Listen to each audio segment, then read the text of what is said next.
नमस्कार दोस्तों, आप सभी का स्वागत है मेरे चैनल में।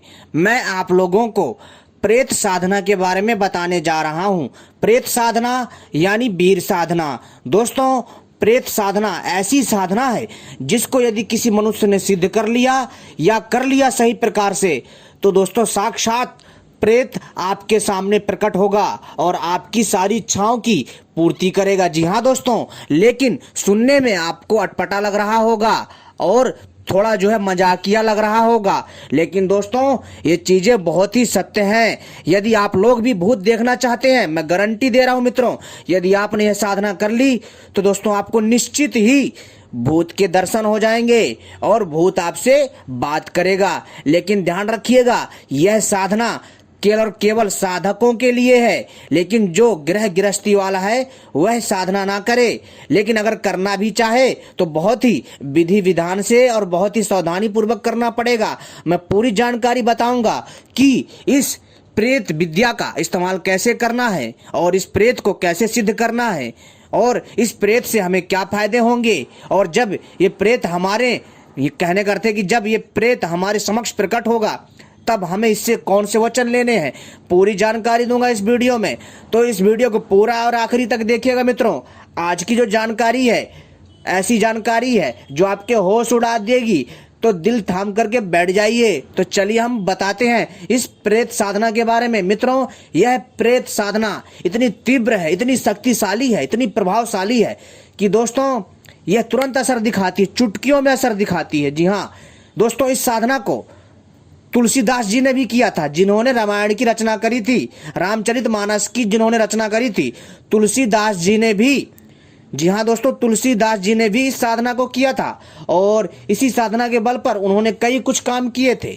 लेकिन दोस्तों यहाँ पर मैं आपको एक चीज बता दूं, यदि आप लोगों ने प्रेत को सिद्ध कर लिया तो दोस्तों आप वो कर सकते हो जो आप सोच नहीं सकते हो, खजाने की प्राप्ति या फिर भूत भविष्य वर्तमान जानना या फिर यहाँ से वहां जाना या फिर इस लोक की बातें उस लोक तक जानने के लिए। कहने करते मित्रों, अगर आपको दूसरे लोक की बातें जाननी है तो वो भी बताएगा। और हाँ दोस्तों, और आपके संदेश को, इस लोक के संदेश दूसरे लोक में भी पहुंचाएगा, यानी अपने प्रेत लोक में भी पहुंचाएगा, बहुत सारी सिद्धियां प्रदान करेगा। लेकिन ध्यान रखिएगा, यह साधना तभी करिएगा आप जब दोस्तों आपका दिल गवाही दे। जी हाँ दोस्तों, कहने का अर्थ है कि जब आप पूरी तरह से तैयार हों और इस साधना को करने में सक्षम हो। सक्षम कैसे? मानसिक तौर पर। जी हाँ दोस्तों, तभी आप इस साधना को सफल कर पाओगे। नहीं तो दोस्तों यदि आपने गलती करी तो दोस्तों आपको खामियाना भुगतना पड़ेगा। कहने का अर्थ है इससे आपको हानि हो सकती है। लेकिन दोस्तों यह साधना इतनी शक्तिशाली है, मैं आपसे क्या बताऊं। तो चलिए मैं आपको इस साधना के बारे में बता देता हूं।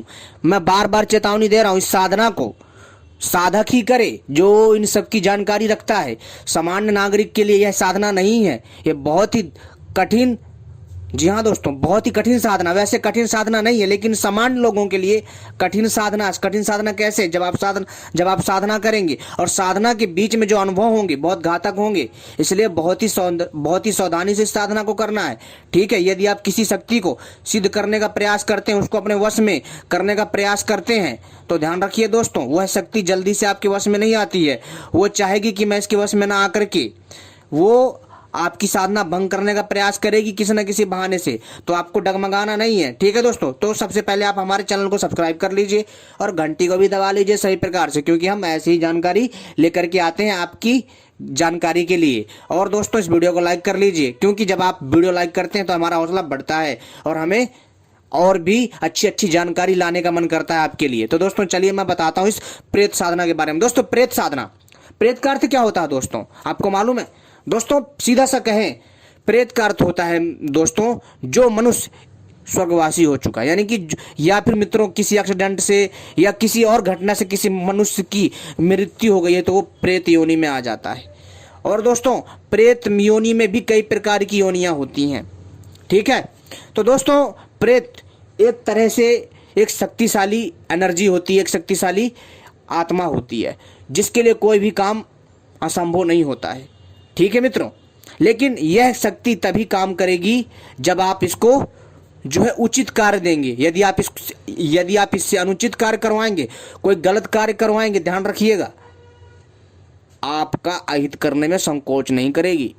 ठीक है, तो चलिए, अब मैंने आपको बहुत समझा दिया। अब मैं आपको इस साधना का मूल रूप बताता हूं कि इस साधना को सिद्ध कैसे करना ताकि ये आपके लिए फलदायी हो।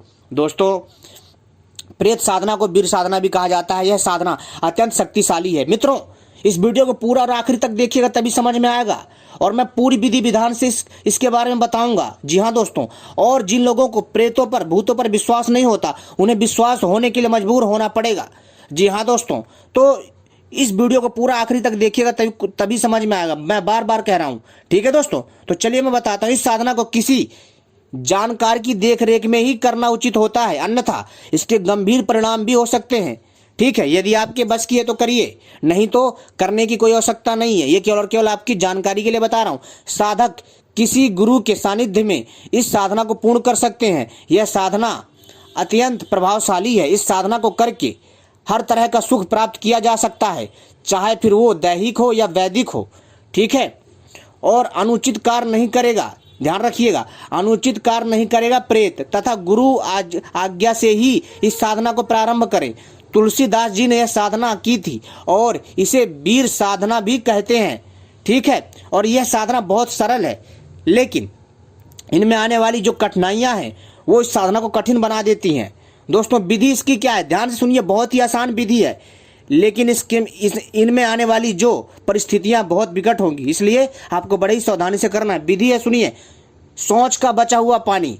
दोस्तों, देखा होगा कि गांव में जब लोग जो है लैट्रिन के लिए जाते हैं खेतों में, ठीक है, यानी जब लोग खेतों में हगने के लिए जाते हैं लोटा लेकर के या डब्बा लेकर के, तो दोस्तों जब वहां से आते हैं और जो पानी बचा हुआ होता है, ध्यान से सुनो, शौच का बचा हुआ जल मूल नक्षत्र से प्रारंभ करना इस साधना को, ध्यान रखिएगा। ठीक है, मूल, या तो मूल नक्षत्र हो या दीपावली हो, ठीक है, या फिर आप नवरात्रि में भी इसको प्रारंभ कर सकते हैं, नो प्रॉब्लम। ठीक है, लेकिन दोस्तों शौच का बचा हुआ जल यानी पानी मूल नक्षत्र से प्रारंभ करके बबूल वृक्ष में डालें, यानी बबूल के पेड़ में डालें। जो आपके शौच का बचा हुआ पानी है उसे बबूल के पेड़ में डालें तथा जल डालकर उसी वृक्ष के नीचे बैठ करके 108 बार मंत्र का जाप करना। बस 108 बार मंत्र जाप करना और प्रतिदिन करना है। ठीक है, कितने दिन करना है आपको? लगातार 43 दिन तक। ध्यान रखिए दोस्तों, लगातार 43 दिन की साधना है। ठीक है, 108 बार मंत्र जप करें। माला हड्डी अथवा या इंद्रायणी की जड़ हो। ठीक है, हड्डी की तो ना प्रयोग करिएगा। मैं आपको इंद्रायण एक जड़ी बूटी होती है, उसको खोज लीजिएगा या फिर इंटरनेट पे सर्च करके पता लगा लीजिएगा कि इंद्रायणी की जड़ कैसी होती है। तो उस पौधे को देख लीजिए, पहचान लीजिए, फिर जाकर के खुद खोज करके उसकी जो है जड़ का जो है मोती बनवा करके इसका भी माला बनवा लीजिए, तैयार हो गया। अगर आप बना नहीं सकते तो दुकान से खरीद लीजिए, किसी जहाँ पर पूजा पाठ का सामान मिलता है वहाँ से मिल जाएगी। ठीक है, इंद्रायणी की जड़ को काटकर सूत से बनाई हुई या करमाला से, यानी कर या कहने का अर्थ मित्रों जो करमाला होती है वो होती है हमारी उंगलियों में जो ये पोर होते हैं ना, तो आपको उंगलियों की मदद से भी जो है जप कर लेना है।